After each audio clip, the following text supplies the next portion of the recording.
¿Cómo están? Bienvenidos, bienvenidas a Palabra Ciudadana, que hoy día vamos a destinar al tema de la inclusión de las personas con discapacidad en el proceso constituyente. Estamos transmitiendo, como siempre, a través de la señal experimental de la Universidad de Chile, que ustedes pueden ver en el 11.2 de televisión digital abierta. Y nuestra bienvenida también a los invitados e invitadas y a mi co-conductor Patricio López. ¿Qué tal, Patricio?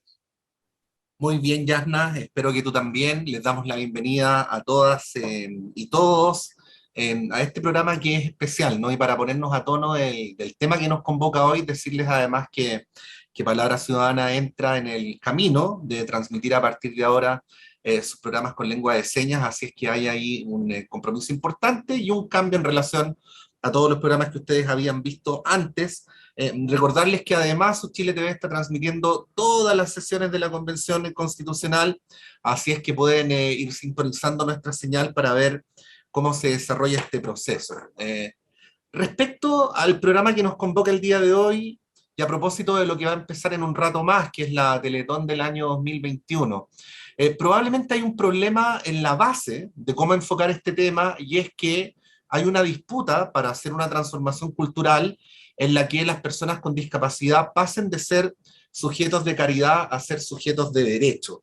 Esta es una discusión que no solamente se ha dado en el caso de Chile, se ha dado a nivel internacional. Mencionarles, por ejemplo, que hay una convención internacional sobre los derechos de las personas con discapacidad que Chile ratificó hace casi 15 años, el año 2008, pero que todavía no termina por transformarse en realidad. Y no es de extrañar, entonces, que los derechos de las personas con discapacidad no estén contempladas para nada en la Constitución actualmente vigente. Es por eso que desde el momento previo a la elección de los actuales constituyentes se abrió el debate respecto a cómo concebir en términos de cuotas, en términos de temas, el tema de la discapacidad, y evidentemente ahora es un tema que está encima de la mesa para efecto de cómo construir, Yasna, la nueva Carta Fundamental. Sí, a propósito de lo que mencionas sobre esta cruzada solidaria, que en el concepto de solidaridad siempre es bienvenida, pero efectivamente, Pato, están las antípodas del enfoque de derecho, porque es una mirada compasiva, asistencialista, que ignora el papel del Estado para generar o para desarrollar los dos conceptos claves que hay en los desafíos frente a las personas que viven con algún tipo de discapacidad, y son, uno, los derechos, y dos, la inclusión. Y eso esperamos que sea parte de este nuevo trato que se está escribiendo en la Convención Constitucional para evitar problemas como la exclusión en el ámbito educativo, laboral, cultural, en fin. Hay que recordar también como datos para iniciar esta conversación que un 16,7% de nuestra población vive con necesidades especiales. No está actualizada la cifra porque tuvimos un censo abreviado en 2017 y la CACEN del año pasado no incluyó esas preguntas. Así es. Y también hay que recordar que en la Convención Constitucional que está funcionando en este proceso, hubo cupos reservados para las personas con necesidades especiales, algo que también dignifica y garantiza una participación directa de quienes más saben de la necesidad de inclusión. Bueno, vamos a presentar a nuestros invitados para el día de hoy. En primer lugar, vamos a saludar y darle, por supuesto, la bienvenida a Luis Vera Fuentealba, quien es sociólogo y licenciado en Ciencias Políticas y Gubernamentales, con mención en Ciencia Política de la Universidad de Chile. Desde el año 2018, Luis es el encargado de la Unidad de Apoyo a Estudiantes con Discapacidad de la Casa de Bello. Luis, muchas gracias por estar acá y por la posibilidad de poder intercambiar puntos de vista sobre este tema tan importante.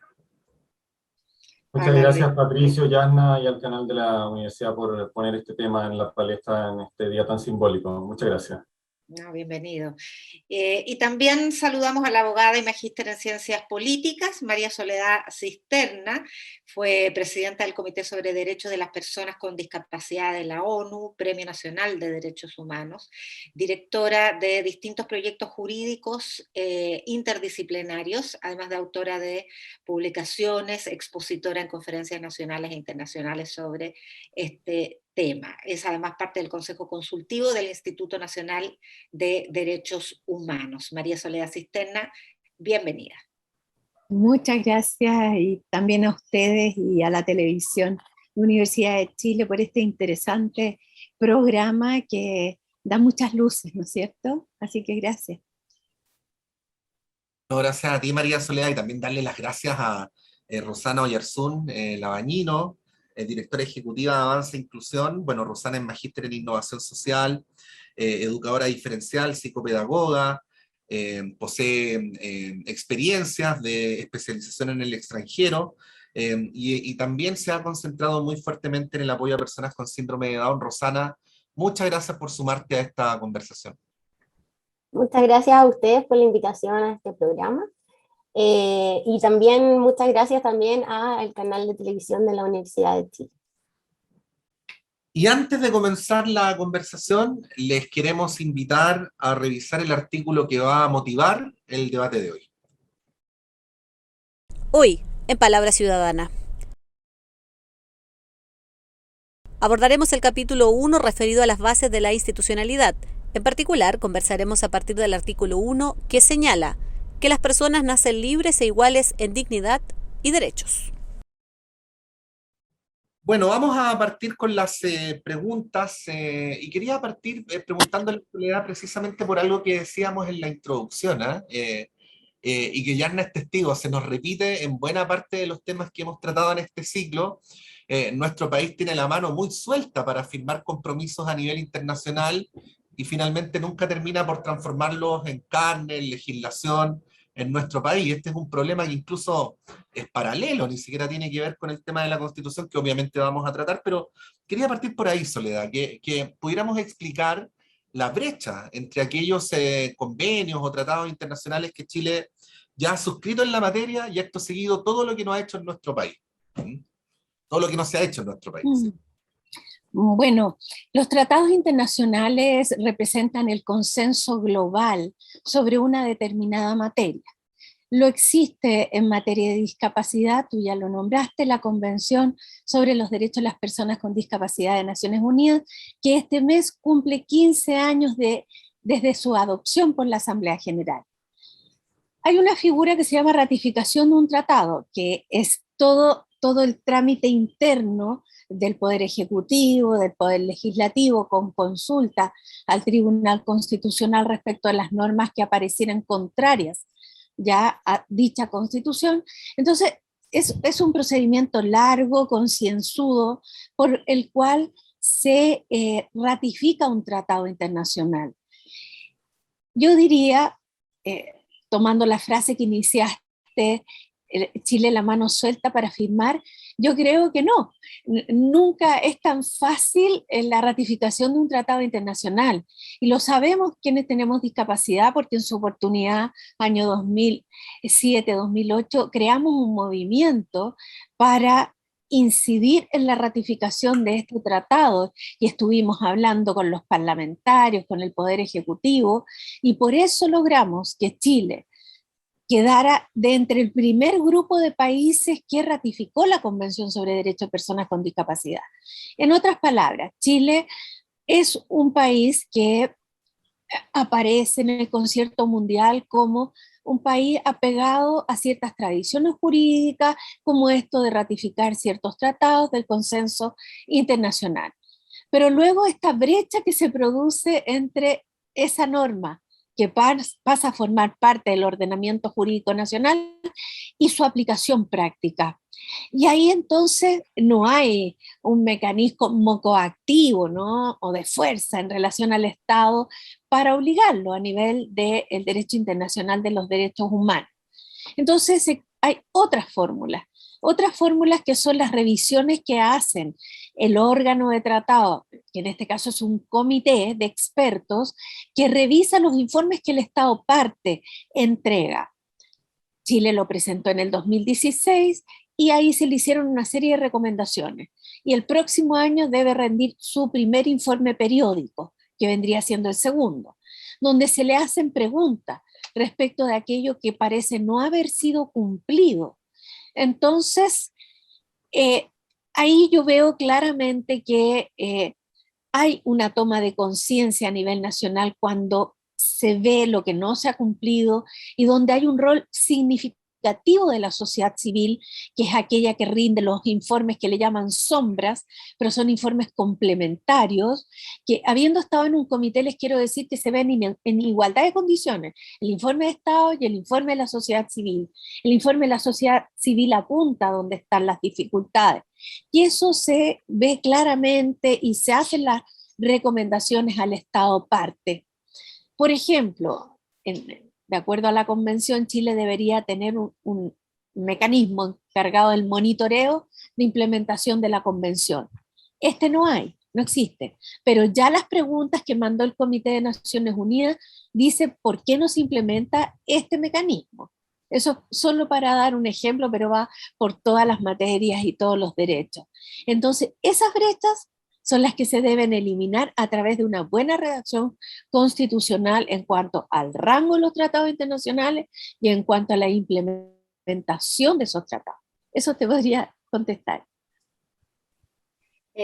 Luis Vera, a propósito de estos tratados, también en 2010 convertimos algunas de sus preceptos en ley, se promulgó la Ley sobre Igualdad de Oportunidades e Inclusión Social, pero ¿qué es lo que ha garantizado esa ley? ¿Cómo se ha hecho carne en el desafío de la real inclusión de las personas que viven con necesidades especiales? Muchas gracias, Yanna. En primer lugar, en términos conceptuales, es importante avanzar hacia la denominación que el movimiento asociativo de la discapacidad ha decidido a nivel mundial a partir del proceso que mencionaba Soledad, que desembocó en la aprobación de la Convención de los Derechos de las Personas con Discapacidad de Naciones Unidas, y hablar ojalá de personas con discapacidad y de personas en situación de discapacidad. Eso solo de manera, lo digo de manera muy,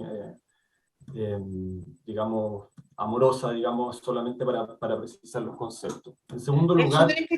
Es súper importante, Luis, también explicar por qué no nos referimos a las personas con necesidades especiales. Perfecto, sí, en el caso, te agradezco mucho la pregunta, Yana. En el caso mío, yo soy una persona con discapacidad, soy un hombre, tengo 38 años, esta es mi seña, entre paréntesis, para las personas sordas que van a ver este programa, que felicito, por cierto, la instancia de que podamos contar con la interpretación en lengua de señas, que es un estándar para la accesibilidad, ¿no es cierto?, para las personas sordas. En relación a las necesidades especiales, a mí me ocurre en el ámbito de la educación, donde se suele usar mucho el ámbito de las necesidades especiales, que pareciera que hubiera necesidades no especiales, y eso es algo con lo que yo no estoy de acuerdo. El sistema de educación normalizante, estandarizado, ha demostrado su fracaso a nivel mundial. Hay iniciativas muy importantes en países como Finlandia, donde se hace cualquier cosa menos estandarizar la educación, y son los países que tienen los mejores resultados a nivel mundial en las pruebas estandarizadas. Con esa, digamos, valga ahí como la ironía, ¿no?, de la realidad. Entonces creo que las necesidades especiales, a mí lo que me pasa es que están fundamentadas sobre la idea de que hay necesidades normales, y ahí entramos de nuevo en la normalización, esto de las personas normales y anormales. Me parece que se hace una diferencia que es un poco tendenciosa, y que yo prefiero, por cierto, hay que hacer la diferencia porque hay que visibilizar la discapacidad, y ahí lo que estamos usando dentro de la universidad, para entrar también en materia, a propósito de lo que tú preguntabas de la ley 20.422 del 2010, es personas con discapacidad, diversidad funcional. La diversidad funcional es un enfoque que se creó en el movimiento de vida independiente en España, el año 2005, y es un concepto que remite a la valoración de la diversidad, y aquí en Chile algunas instituciones y organizaciones sociales, sobre todo de personas con discapacidad, lo están usando. Se estimó en la política de inclusión y discapacidad, en la perspectiva de la diversidad funcional, aprobada por el Senado Universitario del 2018 por la iniciativa de Patricio Bustamante, a quien le envío un saludo, que seguramente está viendo esto, senador universitario académico de la Facultad de Medicina. Se decidió darle este nombre de la perspectiva de la diversidad funcional precisamente para poner el acento en la necesidad de combatir, como decía Patricio al principio, ¿no es cierto?, hacer esta lucha cultural en el fondo también, ¿no?, de combatir los prejuicios y la estigmatización. Dicho esto, sobre el tema de la implementación de la legislación hay que establecer que hay una gran brecha, ¿ya? Hay una gran, no vamos a decir zanja, ya en esta oportunidad vamos a decir brecha, hay una gran brecha que tiene que ver con la implementación. Voy a leer, si ustedes me lo permiten, muy brevemente las observaciones 17 y 18 que hace el Comité sobre los Derechos de las Personas con Discapacidad de las Naciones Unidas al informe inicial de Chile a propósito de la implementación de la Convención presentado el año 2012. Comillas, 17. Al Comité le preocupa que los esfuerzos del Estado parte para combatir los prejuicios y estereotipos negativos de las personas con discapacidad continúan siendo insuficientes, dada la existencia de campañas públicas como Teletón, receptora de fondos públicos, que refuerzan el modelo asistencialista hacia las personas con discapacidad. A continuación indica, 18. El Comité alienta al Estado parte a combatir los estereotipos y la discriminación en medios de comunicación e impulsar campañas públicas de promoción de las personas con discapacidad como sujetos de derechos humanos y no como objetos de caridad, y asegurar que los recursos públicos no se utilizan para propósitos contrarios. Solo para muestra un botón, digamos, hay mucho paño que cortar. El Estudio Nacional de la Discapacidad, que tú mencionabas, que da esta cifra del 16,7% de la población mayor de 2 años con discapacidad, que en el caso de la población mayor de 18 años es un 20% de la población, 1 de cada 5 personas adultas en Chile vive con discapacidad. Nos muestra en el fondo gran parte de estas brechas que tenemos y la necesidad imperiosa que tenemos de avanzar hacia el enfoque de derechos. Muchas gracias. Sí, muchas gracias, Luis. Bueno, en la misma línea de lo que tú planteabas, porque ahí tú dabas las cifras del porcentaje de personas con discapacidad, que es un tema muy importante, pero sin embargo parece ser que la politización de este tema ha sido relativamente lenta y han sido luchas muy intensas. Yo quiero recordar nomás que al filo del cierre del establecimiento de las reglas del juego para la elección de los constituyentes se aprobó que un 5% de los candidatos fueran con discapacidad, pero esa fue una norma que se aplicó solo a las listas y partidos establecidos y no a los independientes. Y tampoco se hizo extensiva a otro tipo de elecciones, eso por poner un solo ejemplo. Y quiero mencionar otro segundo, sin ningún tipo de cupo, acaba de resultar electa como senadora Fabiola Campillay, quien tiene discapacidad visual, y les puedo contar de muy buena fuente que al día siguiente de la elección recibió una llamada desde el Senado de la República para preguntar porque el Senado no tenía ningún tipo de preparación para recibir a una parlamentaria en esta situación. Entonces esto nos da cuenta del retraso que tenemos. Ahí quería preguntarle a Rosana en una perspectiva de cómo ha ido avanzando el tema a lo largo de los años. ¿Cómo describirías o cómo analizarías la politización de este tema para efectos de cómo, bueno, a través de ese tipo de organización se puede ir incidiendo en el cambio institucional? O sea, yo creo que llama la atención, ¿cierto?, que sean los mismos políticos, digamos, quienes desde sus veredas, ¿cierto?, desde sus acciones, sean quienes aprueban ciertas leyes y no sean los organismos públicos del Estado quienes inician, digamos, o demuestren iniciativas respecto, por ejemplo, a la accesibilidad universal, ¿cierto?, a lo que tiene que ver con adecuación o con acceso a la información, no solo pensando en accesibilidad desde el punto de vista físico, sino que también el poder acceder a cierta información. Entonces ocurren situaciones como las que estás planteando tú ahora, cuando una vez ya sucedido, nos damos cuenta que organismos del Estado no están preparados para poder atender a la diversidad, cuando efectivamente esto debiese ser el piso para poder funcionar. Rosana, y a propósito de lo mismo, complementar la pregunta con lo que establece la ley de inclusión, justamente que recién mencionamos, en relación a las campañas para evitar los estereotipos. No entiendo a qué te refieres. ¿Me puedes explicar un poco mejor la pregunta? La ley que se promulgó en 2010, Uh-huh. igualdad de oportunidades e Sí. inclusión, establece, entre otros compromisos, el que el Estado se haga cargo de impulsar campañas para evitar Ah, el la desarrollo discriminación. de estereotipos respecto de las Ujú. personas con discapacidad. Sí, yo creo que, mira, efectivamente se ha avanzado, pero yo diría que todavía nos falta mucho camino por recorrer. Seguimos estando al debe, y desde aspectos como el lenguaje en adelante, o sea,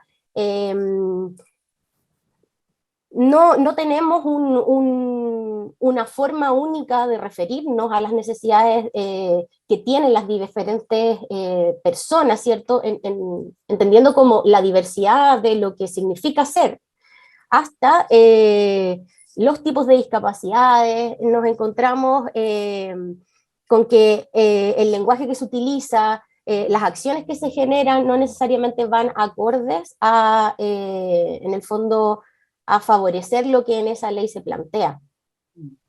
María Soledad, y quedándonos, manteniendo en esa ley, hay otro compromiso que es el acceso a la infraestructura, a la tecnología y en general el acceso, porque hay muchos espacios públicos que impiden, la verdad, la circulación de cierto tipo de discapacidad o de personas con cierto tipo de discapacidad.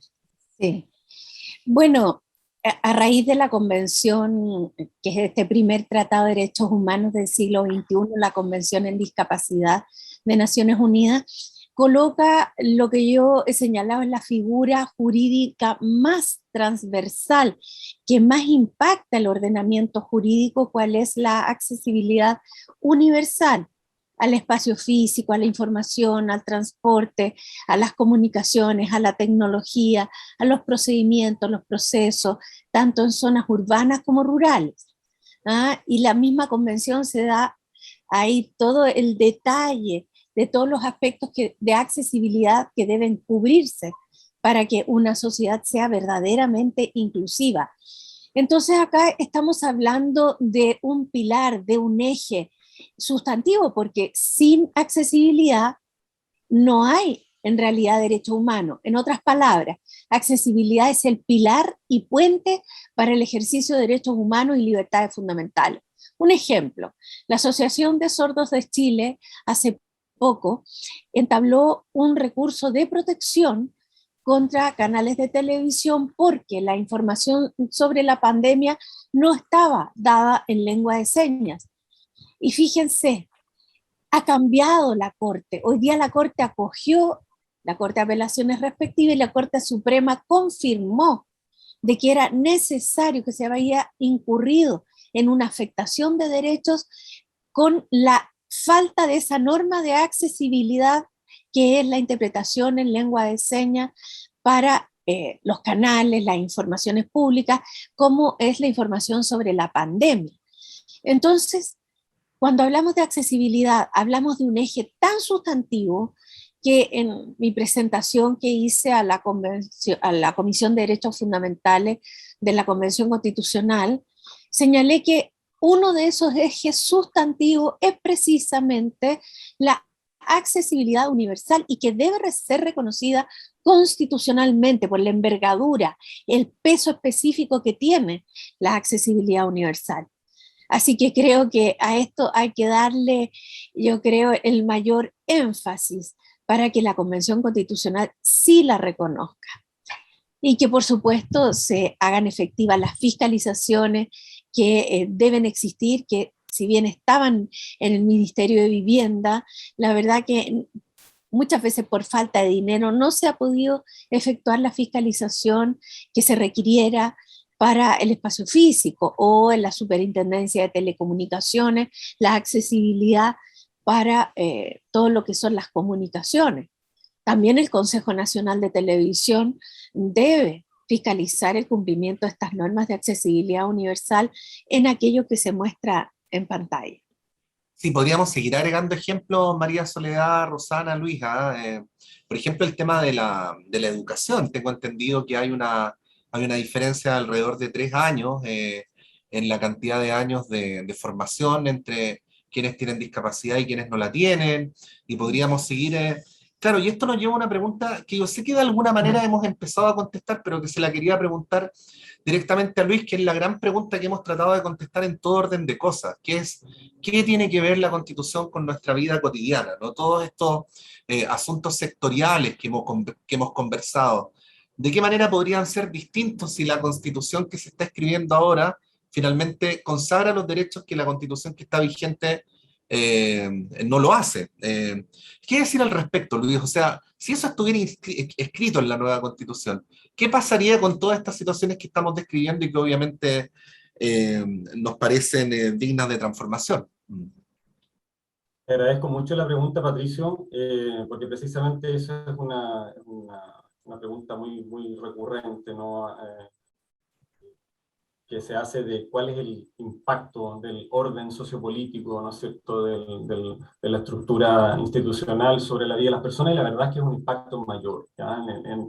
En particular en países como Chile, perdón la disquisición desde la ciencia política, la sociología, muy breve de todas maneras, pero en países como Chile ocurre que, dado el modelo autoritario digamos, jerárquico en ese sentido, no autoritario necesariamente dictatorial, pero sí jerárquico, ¿no? En el que hay una autoridad que tiene grandes atribuciones, que es la autoridad máxima del país, que es un modelo, si ustedes quieren, que postcolonial o neocolonial, digamos, que de alguna manera se conservó la estructura extremadamente jerárquica del orden colonial, y eso se replicó en la República. Bueno, pues ese orden tiene un impacto enorme, porque moldea las relaciones sociales, las prefigura, etcétera, y por lo tanto hay grandes, esta misma contradicción que estamos constatando entre lo que dicen las mismas normativas, por favor, la misma Convención de las Naciones Unidas, que de verdad yo invito a las personas a que lean esa convención. Hay formatos accesibles en internet para personas ciegas, para personas sordas, está en lectura fácil, disponible también. Léanla, porque es el cielo, y es como que estuviéramos mirando del cielo al infierno, ¿no? Así como que hay una gran cantidad de derechos que están consagrados ahí que no se cumplen. Y yo creo que esta cosa ya patológica de cómo chocan los discursos con la disponibilidad de recursos y con la vida cotidiana y real de las personas, yo creo que tiene que ver con la costumbre que se instaló no hace 30 años, hace casi 50 años con la dictadura cívico-militar, ¿no es cierto? Y que tiene que ver con la implantación de este modelo en particular neoliberal. Entonces yo voy a permitirme, si ustedes me dan el permiso, no creo que demore más de 1 minuto y medio, en leer unas décimas que escribí a propósito de este mismo tema. Dice: van casi 50 años de la penosa costumbre, discursos desde las cumbres esconden sucios engaños, es incalculable el daño, pues nada es lo que parece, mientras las fortunas crecen lucrando con los derechos, debajo de los bajos techos la vida se desvanece. ¿Libertad qué significa bajo este esquema confuso? Parece ser que el abuso desde las clases más ricas. La libertad no es la misma en Renca que en Vitacura, pues detrás de esta figura se oculta la esclavitud de una inmensa multitud que ir despertando procura. Los derechos nominales han sido un gran subterfugio, artimaña y artilugio, nunca serán transversales. De esto buenas señales nos muestra la actual pandemia. Neoliberal epidemia nos conculcó los derechos, los pobres ponen los muertos, y esto sí que es cosa seria. Por la dignidad marchamos el día 3 de diciembre, para que esperanza se siembre, y así nos organizamos. La dignidad reclamamos más allá de los discursos, exigiendo más recursos para derribar los prejuicios, normalización, el vicio, caritativos concursos. Muchas gracias. Muy bien, gracias por ese regalo, Luis. Antes de seguir esta conversación acerca de la inclusión y el desarrollo y el desafío constitucional de incluir a las personas que viven con discapacidad, quiero invitarlos a una pequeña pausa, pero volvemos enseguida.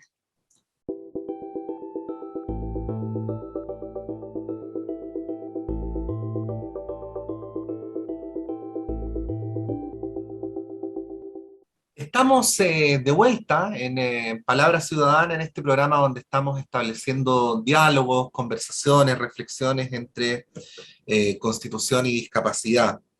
Les queremos invitar a conocer un caso, bueno, de una colega, de Claudia Aldana, que es periodista y madre de una niña con síndrome de Down, mamá de Fátima.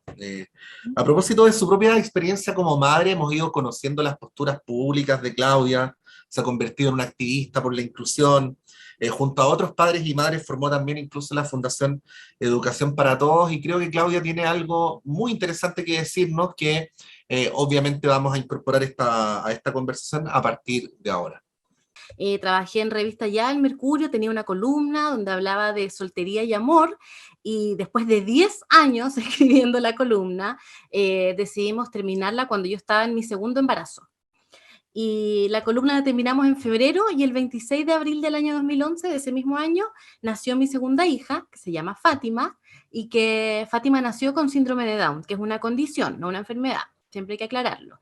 Y bueno, desde que yo la recibí no tenía idea de nada, absolutamente nada. Me declaro muy ignorante también todos los días en estos temas. Y decidimos, muy divertido, el mismo día que ella nació, con mis editoras, contarlo.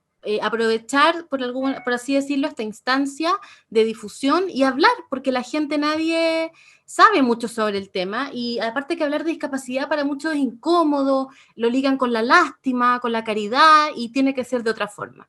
Y así empezamos a hablar de inclusión, de discapacidad, desde el absoluto desconocimiento, tengo que decir.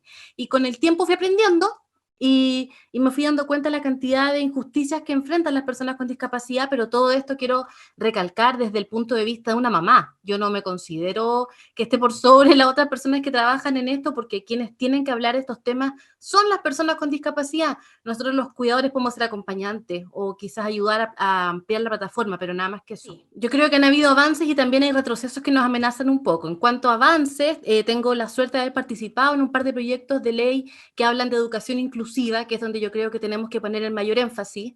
Si las personas con discapacidad no tienen acceso a la educación, ¿cómo podemos esperar que también tengan después un acceso digno y justo al trabajo? Hay una ley de inclusión laboral, la 21.015, pero que tampoco sirve tanto si es que no tenemos ni siquiera capacitadas a las personas con discapacidad en los que ellos quieran trabajar, porque también ese es el otro tema. Dicen, no, pero si pueden trabajar en estas cosas, pero nadie les pregunta si eso es lo que ellos quieren.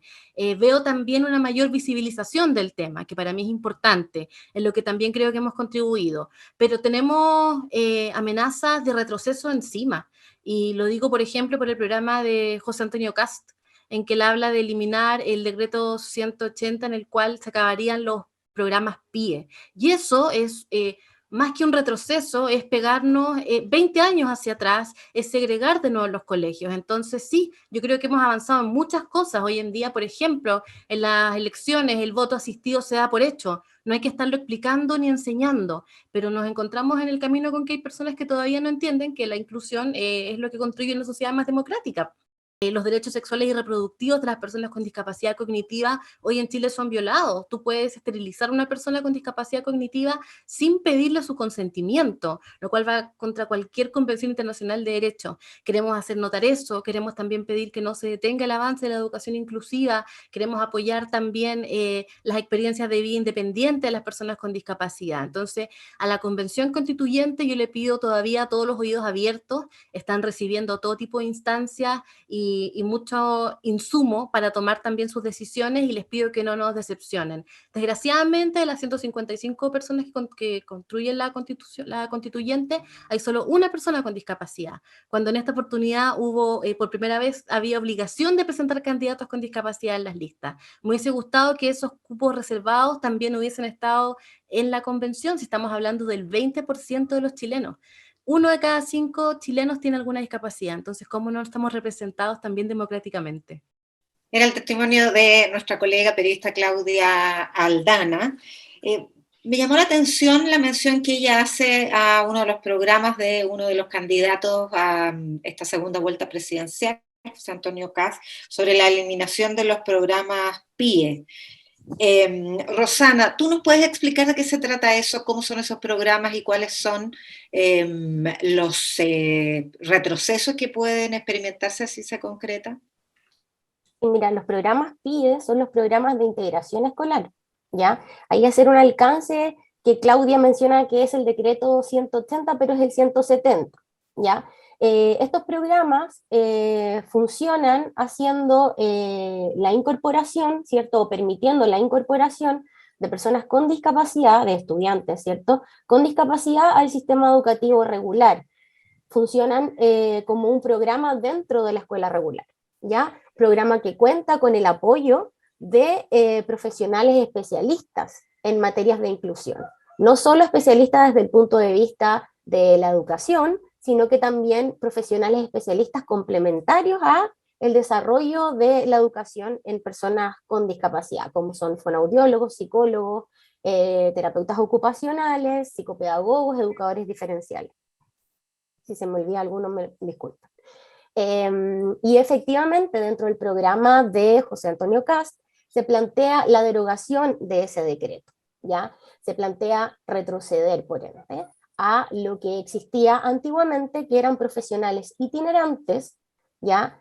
Que no pertenecían a un equipo educativo de un espacio, ¿cierto?, sino que eran profesionales que entregaban servicios específicos con muy poco tiempo de dedicación a estos estudiantes que tienen necesidades educativas especiales, que en el caso de las necesidades de las asociadas o relacionadas con la discapacidad, son personas con necesidades educativas permanentes, ¿ya? Así están establecidos, digamos, en términos de educación. Por lo tanto, es un retroceso gigantesco el querer que nuevamente las personas con discapacidad en materia de educación no sean parte. ¿Ya? Eso básicamente, o sea, efectivamente es una amenaza no verlo así. ¿Ya? Ahí, María Soledad, ¿tú compartes esta idea de que lo que está en juego no es solamente la posibilidad de avanzar, sino también la posibilidad de retroceder? Se ha instalado esta idea después de la primera vuelta, de que eventualmente podría haber una fuerza en la moneda, lo vamos a decir así, contrapuesta a las fuerzas de cambio que se pueden expresar en la convención. Respecto a ese punto que se ha venido discutiendo mucho en los últimos días, ¿qué podrías decir? Bueno, ya aquí saco mi vertiente más que de abogada, es cientista política, para decir que los frenos y contrapesos son tremendamente importantes en situaciones como esta, tanto de la sociedad civil como de otras autoridades, ¿no? Parlamentarias, incluso judiciales.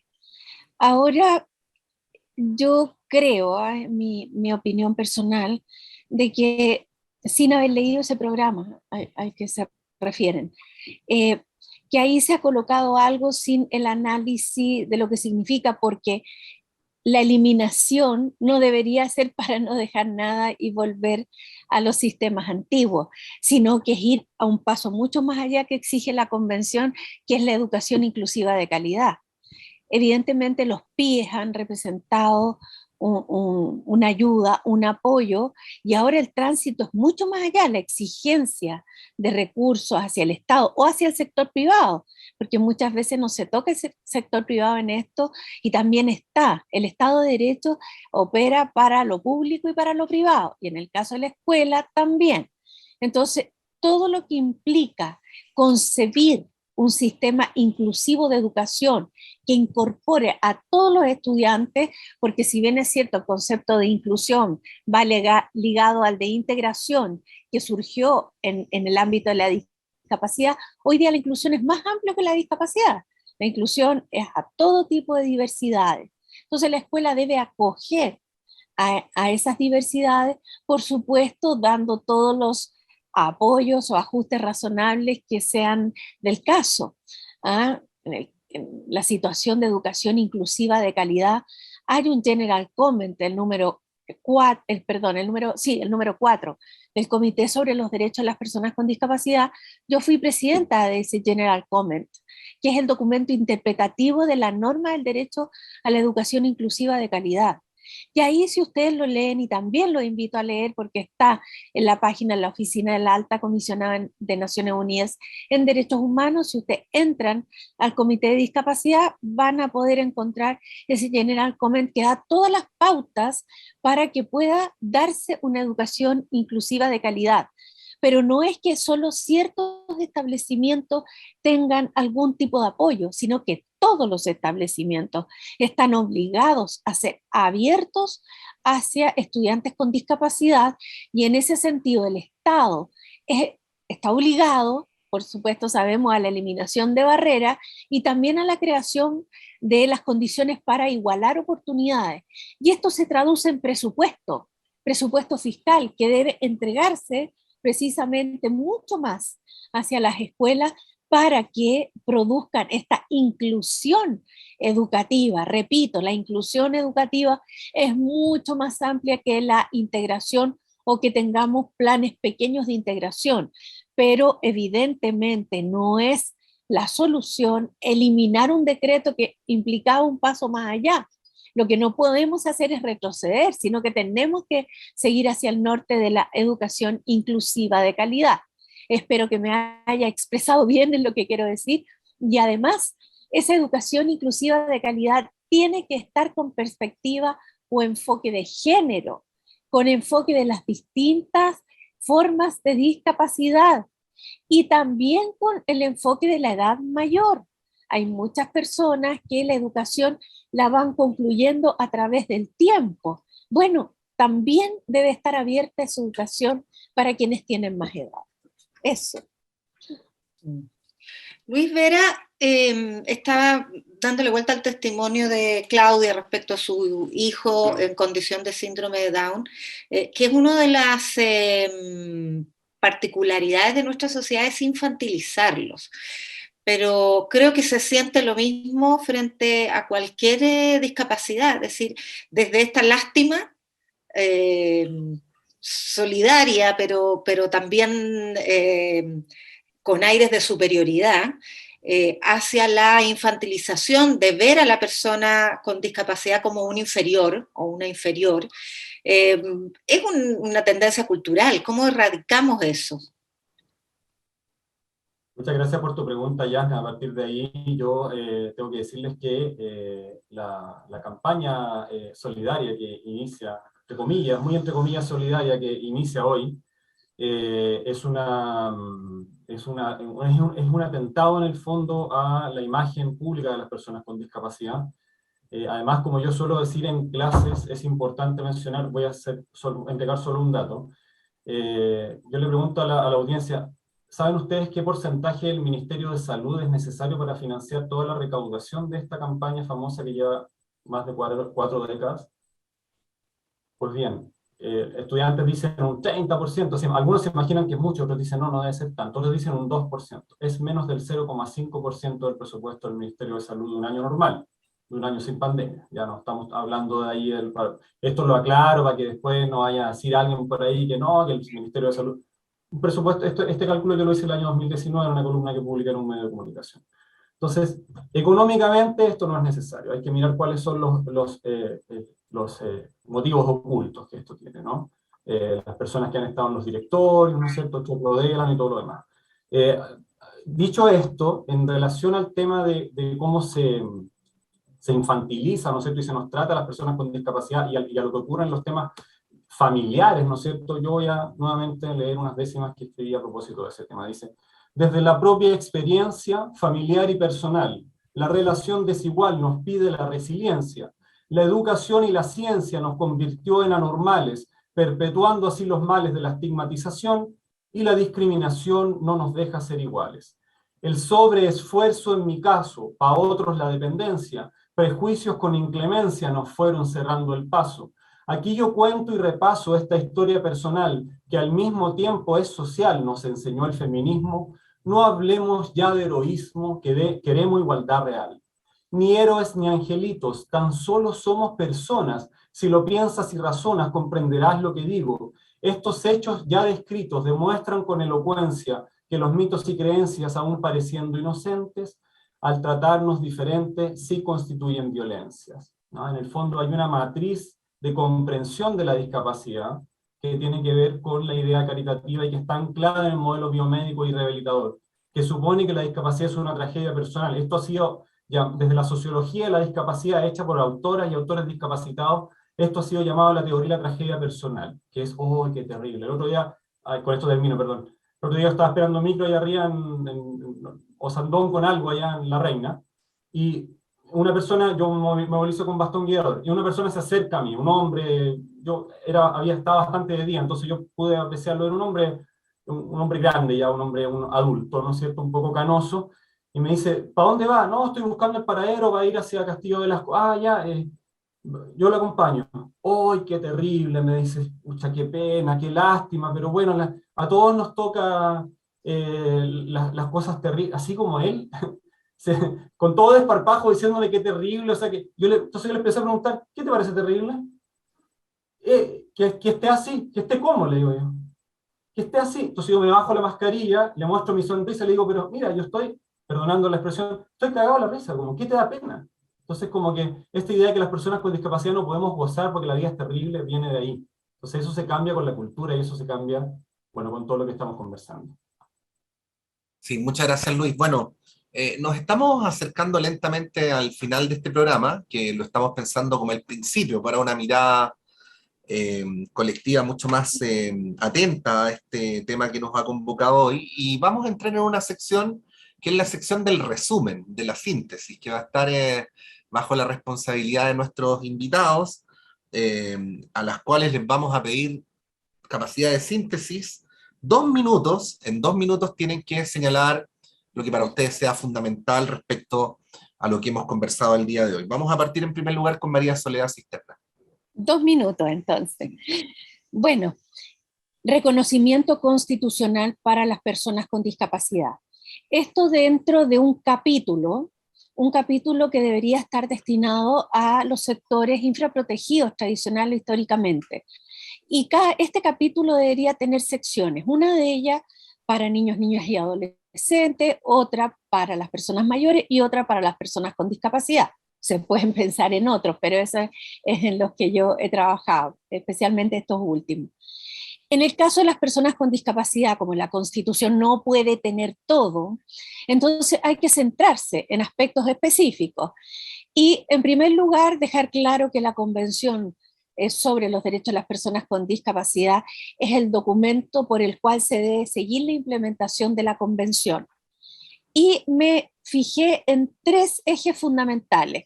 El eje de la capacidad jurídica para tomar las propias decisiones en los aspectos jurídicos, pero también en los aspectos del consentimiento libre e informado para lo que se refiere al cuerpo. Es largo, un poco más largo de explicar, pero estoy en breve por los 2 minutos. Segundo, accesibilidad universal, por lo que ya habíamos hablado anteriormente. Y el tercero es el derecho a vivir una vida independiente e incluido en la comunidad. Y esto implica una serie de cosas. La demanda de que las personas puedan acceder a los servicios respectivos, ¿no es cierto?, tanto para la comunidad como servicios incluidos residenciales y domiciliarios. Pero también tiene que ver con un tema que en boga se está llamando el cuidado personal. Acá, desde el punto de vista del titular de derechos, supongamos la persona que está abandonada o que muchas veces se dice por diversas situaciones debe estar en un sistema, bueno, esa persona lo que requiere es un sistema de apoyo personalizado. El cuidado desde el punto de vista de los cuidadores, la persona, el titular de derechos, requiere un servicio de apoyo personalizado. Y esto va en línea, y con esto termino, con el rango de los tratados internacionales, que es también un tema que tiene que verse en conjunto y también que va en relación a la transversalidad que discapacidad debe tener, por ejemplo, en educación, en salud, en seguridad social, en trabajo, y no olvidemos el acceso a la justicia. Los ajustes de procedimiento es lo necesario, es una norma más del debido proceso para las personas con discapacidad. Eso debe estar consagrado, porque el acceso a la justicia es el broche de oro para derechos humanos y para la democracia. Eso. Rosana Oyarzún, ayúdanos tú ahora con el resumen, pensando en el proceso constituyente. Sí, yo creo que, bueno, no es extraño que coincidamos en muchos puntos. Bueno, desde mi punto de vista también un reconocimiento constitucional, sobre todo a lo que tiene que ver con la accesibilidad universal, para entenderla como un medio que es indispensable para que las personas con discapacidad puedan ejercer esos derechos civiles, políticos, sociales, económicos, ¿cierto? Culturales, y por supuesto también considerar lo que tiene que ver con el derecho a la vida independiente, a poder estar incluidos, ser incluidos, perdón, en comunidad, ¿cierto? Considerar su capacidad jurídica plena.